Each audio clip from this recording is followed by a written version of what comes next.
You are now entering a recorded field transmission from the Department of Lost Places. This is archive entry 021. The subject of this record is known as the Observatory Beneath the Sea. Among all locations currently maintained within department archives, few present a greater contradiction. Observatories are traditionally built upon mountains, cliff tops, deserts, places where the sky may be observed without obstruction. The Observatory Beneath the Sea appears to have chosen the opposite approach. It exists below the ocean, not beside it, not beneath a coastline, beneath the sea itself. And yet every report insists upon the same impossible conclusion. The observatory is dedicated to observing distance. The earliest verified account originates from the journal of a navigator whose vessel became stranded within an unusually dense fog bank. The fog persisted for 3 consecutive days. Compasses behaved unpredictably. The sea remained unnaturally calm. The crew reported hearing distant bells despite no land appearing on any horizon. On the 3rd evening, the fog briefly opened. A staircase emerged from the water. Not floating, not attached to any visible structure, simply rising from the sea before descending beneath the surface. The navigator later described the sight with remarkable simplicity. It appeared to be waiting. Since that report, similar accounts have appeared throughout department records. Though circumstances vary, the pattern remains consistent. Travellers encounter the observatory while crossing periods of uncertainty, not necessarily physical journeys, sometimes personal ones, sometimes creative, sometimes intellectual. The sea, it would seem, merely provides the landscape. Access is gained through what surveyors have designated descent points. These take many forms: a staircase emerging from mist, a stone arch visible beneath unusually clear water, a submerged doorway revealed by moonlight, a spiral path descending through sea caves. Regardless of the entrance used, visitors eventually arrive at the same destination. The observatory stands upon the ocean floor. Descriptions of the structure remain remarkably consistent. A vast complex constructed from pale stone and dark glass. Its domes rise from the seabed like enormous pearls. Long galleries connect circular observation chambers. Lanterns glow behind crystal windows.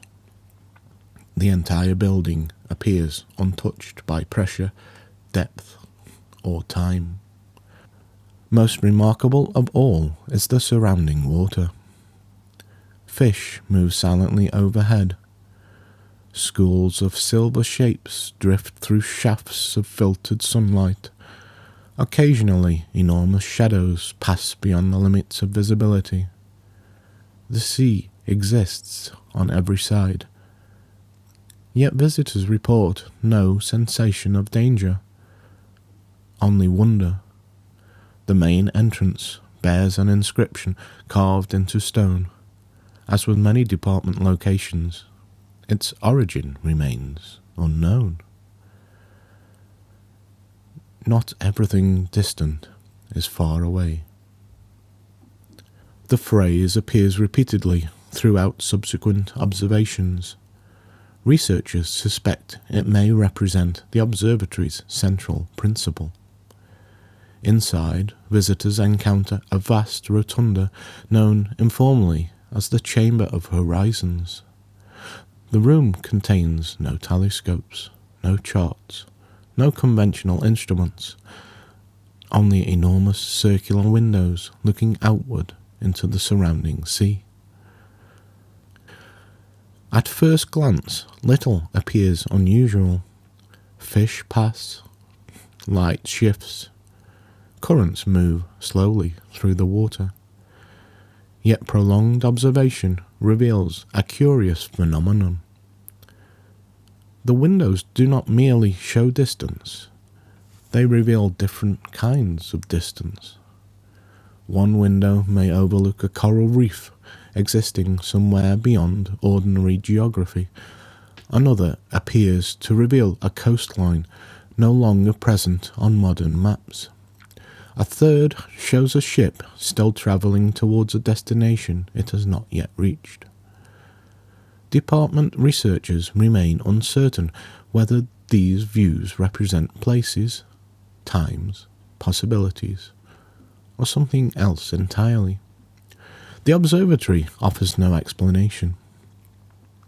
Beyond the Chamber of Horizons lies a network of galleries lined with cabinets, thousands of them, each containing carefully catalogued records, not of locations, of sightings, the migration of forgotten ideas, the return of abandoned ambitions, the appearance of rare opportunities, the movement of questions through generations. The department has never encountered another archive organised in quite this manner. The records suggest that thoughts, hopes, and possibilities possess patterns of movement similar to ocean currents. They disappear, reappear, drift, gather, return. One surveyor spent several hours examining these documents before recording a brief observation. The sea is not empty, it is travelling. The statement remains amongst the most cited notes associated with the observatory. Further within the complex stands one of its most unusual chambers. Surveyors refer to it as the Room of Deep Currents. The room contains a vast circular pool. Its waters are perfectly still. No visible source feeds it. No visible outlet drains it. Yet visitors consistently report sensing movement beneath the surface. Not physical movement, meaningful movement. Possibilities unfolding, events approaching, ideas gathering momentum beyond immediate perception. Several surveyors describe spending long periods seated beside the pool, watching, listening, waiting, not for answers, for understanding.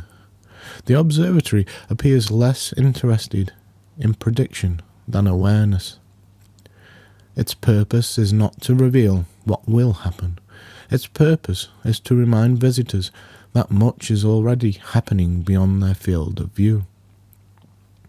At the heart of the complex stands the Great Dome, the largest chamber within the observatory, and perhaps the most extraordinary. The dome contains a single instrument, an enormous telescope. This detail initially confuses nearly every visitor. A telescope beneath the sea appears absurd. Its lens points not upward, but outward, towards the endless water beyond the structure. Those who look through it rarely agree on what they observe. Yet common themes emerge: vast distances, unfinished journeys, unexplored regions, unknown destinations. The telescope appears capable of revealing horizons that exist beyond geography. One surveyor described seeing every path they had ever taken, not with regret, with curiosity. Another observed countless lights moving through darkness, each representing an unanswered question travelling towards understanding. A third refused to describe what they saw at all, providing only a single note. The horizon was much larger than I had assumed. The department has found this response particularly intriguing. Near the exit of the Great Dome hangs a map unlike any previously documented. The map appears unfinished. Large sections remain blank. Others contain only faint outlines. Some regions shift position when observed directly. Across the bottom edge runs a simple inscription. Exploration continues. The department has never determined whether the map depicts oceans, ideas, lives, or realities beyond ordinary comprehension. Perhaps the distinction is irrelevant. The observatory appears founded upon a simple belief. That mystery is not a problem to solve. It is a landscape to explore. Departure from the observatory occurs gradually. Visitors retrace their route through galleries and domes. The sea continues drifting beyond the glass. Fish move through distant light. The building remains calm, certain, attentive. Eventually the ascent begins. The staircase, the archway, the passage, whatever entrance first allowed access. The surface returns. The ordinary world resumes. Yet many visitors report carrying something away with them, not knowledge, not answers, a larger horizon, if you will. The feeling that far more exists beyond immediate perception than they had previously imagined. The department classifies the Observatory Beneath the Sea as Type, Maritime Observation Facility, Horizon Archive, Deep Exploration Site, Access Level Rare, most frequently encountered during periods of curiosity, uncertainty, or intellectual exploration. Final note from the archivist. The sea has always encouraged a particular misunderstanding. People often assume that what cannot be seen does not exist.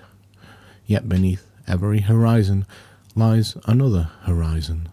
Beneath every current, another current. Beneath every question, another layer of discovery. Perhaps that is why the observatory was built below the water rather than above it. Not to observe what is visible, but to study everything that remains hidden. For now. This concludes Archive Entry 021. The record is sealed. The currents continue. The observatory remains watchful. End transmission.